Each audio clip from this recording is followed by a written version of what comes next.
BMC news live from Kochi Malayalam വാർത്തകൾ നിങ്ങൾക്കായി അവതരിപ്പിക്കുന്നത് Cochin Kalabhavan Angamaly franchise powered by heal life Thottakattukara Nazareth villas and BMC production Angamaly.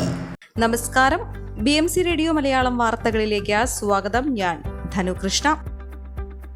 Edayar വ്യവസായ മേഖലയിൽ പൊട്ടിത്തെറിയിൽ ഒരാളുടെ മരണത്തിന് 3 പേർക്ക് പരിക്കേൽക്കുന്നതിനുമിടയായ ഫോർമൽ ട്രേഡ് ലിങ്ക്സ് എന്ന സ്വകാര്യ കമ്പനി മലിനീകരണ നിയന്ത്രണ ബോർഡ് കഴിഞ്ഞ മാസം 3-ന് അടച്ചുപൂട്ടാതിരിക്കാനുള്ള കാരണം കാണിക്കൽ നോട്ടീസ് നൽകിയ കമ്പനി യോഗ്യതയുള്ള ടെക്നീഷ്യന്റെ കുറവ്, ചിമ്മിനിക്ക് ആവശ്യമായ 30 മീറ്റർ ഉയരമില്ലായ്മ, അപര്യാപ്തമായ ബയോഫിൽട്ടറിൽ താപനില സെൻസർ, ഹ്യൂമിഡിഫയർ, കണ്ടൻസർ എന്നിവകളുടെ അഭാവം, അസംസ്കൃത വസ്തുക്കളുടെ ഉൽപ്പന്നങ്ങളും നീക്കം ചെയ്യുന്ന ഭാഗത്ത് സക്ഷൻ ഫുഡ് ഇല്ലാത്തതും ചൂണ്ടിക്കാട്ടിയിരുന്നു നോട്ടീസ്. എന്നാൽ മലിനീകരണ നിയന്ത്രണ ബോർഡ്, ഫാക്ടറീസ് ആൻഡ് ബോയിലേഴ്സ് വകുപ്പ് എന്നിവയുടെ പ്രാദേശിക ഓഫീസുകളുടെ അധികാരം വെട്ടിക്കുറച്ചതിനാൽ പരിശോധനകൾ കുറവാണെന്നാണ് ആക്ഷേപം. ബോർഡിന്റെ മുഴുവൻ സമയ നിരീക്ഷണവും ഒഴിവാക്കി രാത്രികാലങ്ങളിലും അവധി ദിവസങ്ങളിലും പരിശോധനയും നിരീക്ഷണങ്ങളും നടക്കുന്നില്ലെന്ന ആക്ഷേപം നിലനിൽക്കുകയാണ്. അതേസമയം കമ്പനിക്ക് നൽകിയ നോട്ടീസിന് തൃപ്തികരമായ മറുപടി ലഭിച്ചതായാണ് PCBയിൽ നിന്ന് ലഭിക്കുന്ന വിവരം. ശനിയാഴ്ച രാത്രി 11:30-ക്കാണ് കമ്പനിയിൽ പൊട്ടിത്തെറി ഉണ്ടായത്. ചെങ്ങമനാട് പഞ്ചായത്തിലെ 1-ാം വാർഡിലെ തെറോട്ടിക്കുന്ന് പാടശേഖരത്തിൽ ആരംഭിച്ച നെൽകൃഷി തുടർച്ചയായി കനത്ത മഴ പെയ്തതോടെ വെള്ളം കയറി നശിക്കുന്നു. കഴിഞ്ഞ വർഷം നെൽകൃഷിക്ക് ആവശ്യമായ വെള്ളം ലഭിക്കാത്തതിനാൽ കർഷകർ കൃഷി ചെയ്തില്ല. ഇത്തവണ വളരെ പ്രതീക്ഷയോടെ 2.25 ഏക്കറോളം ഭാഗത്ത് തുടങ്ങാൻ ആരംഭിച്ച നെൽകൃഷിയാണ് തുടക്കത്തിൽ തന്നെ കർഷകർക്ക് വിനയായി മാറിയത്. 25,000 രൂപയോളം ചെലവിലാണ് വയൽ ഉഴുതുമറിച്ച് കൃഷിയോഗ്യമാക്കി ഞാറുനടീലിന് പാകപ്പെടുത്തിയത്. ചെങ്ങമനാട് പഞ്ചായത്തിന്റെയും കൃഷിഭവന്റെയും കീഴിൽ ചെങ്ങമനാട് സർവീസ് സഹകരണ ബാങ്കിന്റെ സഹായത്തോടെയാണ് തൊറോട്ടുകുന്ന് പാടശേഖരത്തിൽ കാലങ്ങളായി കൃഷി ചെയ്തു വരുന്നത്. ചെങ്ങമനാട് കൃഷിഭവന്റെ ഇടപെടൽ മൂലം തൊറോട്ടിക്കുന്ന് ലിഫ്റ്റ് ഇറിഗേഷൻ വൈദ്യുതി ചാർജ് സൗജന്യമായി നൽകിയിട്ടുണ്ട്. പരമ്പരാഗത കർഷകരുടെ പച്ചപുതച്ച വിളഭൂമിയായിരുന്ന തൊറോട്ടിക്കുന്ന് പാടശേഖരത്തിൽ കർഷകർ അധികവും കൊഴിഞ്ഞുപോയെങ്കിലും കൃഷിയെ നെഞ്ചേറ്റുന്ന ഏതാനും കർഷകരാണ് ഏറെ ക്ലേശം സഹിച്ച് ഇവിടെ നെൽകൃഷി നിലനിർത്തുന്നത്. കുറ്റിച്ചെടികളും ഇലകളും പുല്ലും വൈക്കോലും മാത്രം തിന്നിരുന്ന ഒട്ടകത്തിന് കേരളത്തിലെ തീറ്റ അത്ര പിടിയില്ല. ആള് തളർന്ന് അവശനായി. ഒടുവിൽ ഇടവനക്കാട് വെറ്റിനറീസ് ആശുപത്രിയിലെ സർജനായ ഡോക്ടർ അഖിൽ രാഗും സംഘവും രക്ഷകരായി. കുഴപ്പള്ളി ബീച്ചിലെ ടൂറിസത്തിന്റെ ഭാഗമായി കൊണ്ടുവന്ന ഒട്ടകമാണ് 3 ദിവസങ്ങൾക്ക് മുൻപ് തളർന്നു വീണത്. ഉല്ലാസഭരിതനായിരുന്ന ഒട്ടകം വീഴാൻ എന്താണ് കാരണമെന്ന് വൈകിയാണ് മനസ്സിലായത്. ക്ഷീണം മൂലം അവശനായ ഒട്ടകത്തിന് എഴുന്നേൽക്കാനോ നടക്കാനോ ആകുമായിരുന്നില്ല. തീറ്റയിലുണ്ടായ വ്യതിയാനം മൂലമുണ്ടായ അസറോസിക്സ് ആയിരുന്നു രോഗകാരണമെന്നും ഡോക്ടർ അഖിൽ രാഗ് പറഞ്ഞു. സാധാരണ ഒട്ടകങ്ങളുടെ ഭക്ഷണത്തിന്റെ ഭൂരിഭാഗവും പുല്ല്, ഇലകൾ, കുറ്റിച്ചെടികൾ, ഉണക്ക ഇലകൾ, വൈക്കോൽ എന്നിവയാണ്. മേഞ്ഞു നടന്ന ഇലകളും മറ്റും ഉയരങ്ങളിൽ നിന്ന് പോലും തിരഞ്ഞെടുത്ത് കഴിക്കാനാണ് അവ ഇഷ്ടപ്പെടുന്നത്. അവയോടൊപ്പം വളരെ കുറഞ്ഞ അളവിൽ തീറ്റയും നൽകണം.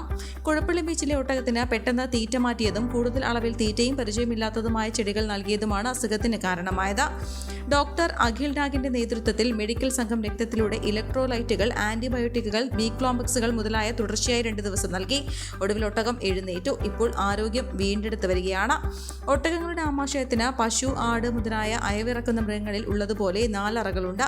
പോഷകമൂല്യം വളരെ കുറവുള്ള ഉണങ്ങിയതും കൂടുതൽ നാരുകൾ അടങ്ങിയതുമായ ഉണക്കപ്പുല്ല്, വൈക്കോൽ എന്നിവ ദഹിപ്പിക്കുന്ന രീതിയിലുള്ള ആമാശയമാണ് ഒട്ടകങ്ങൾക്കുള്ളത്. എന്നാൽ ഉയർന്ന പോഷകമൂല്യമുള്ളതും പെട്ടെന്ന് ദഹിക്കുന്നതുമായ ഖരാഹാരം അഥവാ മാർക്കറ്റിൽ ലഭിക്കുന്ന തീറ്റകൾ, കൂടുതൽ ധാന്യങ്ങൾ എന്നിവ കഴിക്കുന്നത് അമിതമായി കഴിക്കുന്നതും ദഹന പ്രക്രിയയെ പ്രതികൂലമായി ബാധിക്കും. കോവിഡാനന്തര കാലഘട്ടത്തിൽ ജീവനശൈലി രോഗങ്ങളുള്ളവർക്ക് സന്തുലിതമായ ആരോഗ്യ പരിപാലനത്തിന് ആലുവയ്ക്കടുത്ത് തോട്ടക്കാട്ടുകര ജംഗ്ഷനിൽ ഹീൽ ലൈഫ് തുറന്ന പ്രവർത്തനം ആരംഭിച്ചിരിക്കുന്നു. ഫിസിയോതെറാപ്പി, സൈക്കോളജി, ആയുർവേദ ചികിത്സകൾക്കായി 8089011772 ബന്ധപ്പെടാവുന്നതാണ്. മൊബൈൽ ഷോപ്പ് കുത്തിത്തുറന്ന് ഫോണുകളും മറ്റ് സാധനങ്ങളും മോഷ്ടിച്ചയാൾ പിടിയിൽ. വൈക്കം ഉദയനാപുരം സ്വദേശി ഷിജാസ് ആണ് അറസ്റ്റിലായത്. ഓഗസ്റ്റ് 21 രാത്രിയിലാണ് സംഭവം. തൃക്കാക്കര പോലീസ് സ്റ്റേഷൻ പരിധിയിലുള്ള കങ്ങരപ്പടിയിലെ മൊബൈൽ ഷോപ്പ് കുത്തിത്തുറന്ന് 17 മൊബൈൽ ഫോണുകളും ഹെഡ്സെറ്റുകളും ഉൾപ്പെടെ 1.5 ലക്ഷം രൂപ വില വരുന്ന സാധനങ്ങളാണ് കവർന്നത്. ശേഷം ഫോൺ ഉപയോഗം കുറച്ച് പലയിടങ്ങളിലായി ഒളിവിൽ കഴിയുകയായിരുന്ന പ്രതിയെ ശാസ്ത്രീയ അന്വേഷണത്തിനൊടുവിൽ വൈക്കത്ത് നിന്നാണ് അറസ്റ്റ് ചെയ്തത്.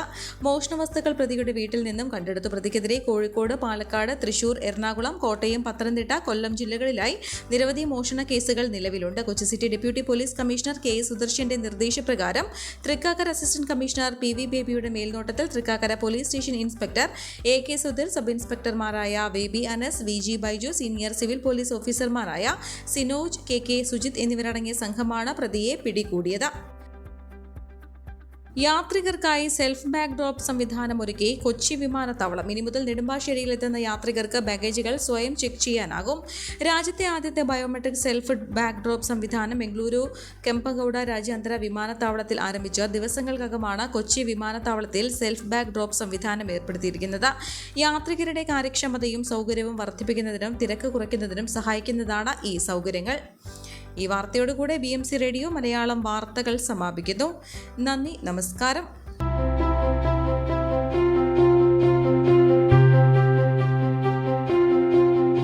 അങ്കമാലി പ്രദേശത്തെ കലാവിദ്യാർത്ഥികൾക്ക് സുവർണ അവസരം. ലോക പ്രശസ്ത കലാവിദ്യാലയമായ കൊച്ചിൻ കലാഭവന്റെ അങ്കമാലി ഫ്രാഞ്ചൈസി കരയാമ്പറമ്പിനടുത്ത് എളവൂർ കവലയിലുള്ള സ്പ്രിംഗ്ഫീൽഡ് കെട്ടിടത്തിൽ പ്രവർത്തനം ആരംഭിച്ചിരിക്കുന്നു. Classical dance, cinematic dance, Carnatic music, Zumba dance എന്നീ വിഷയങ്ങളിൽ പ്രഗത്ഭരായ അധ്യാപകർ ക്ലാസുകൾ നയിക്കുന്നു. കൂടുതൽ വിവരങ്ങൾക്ക് ബന്ധപ്പെടുക 9995208614.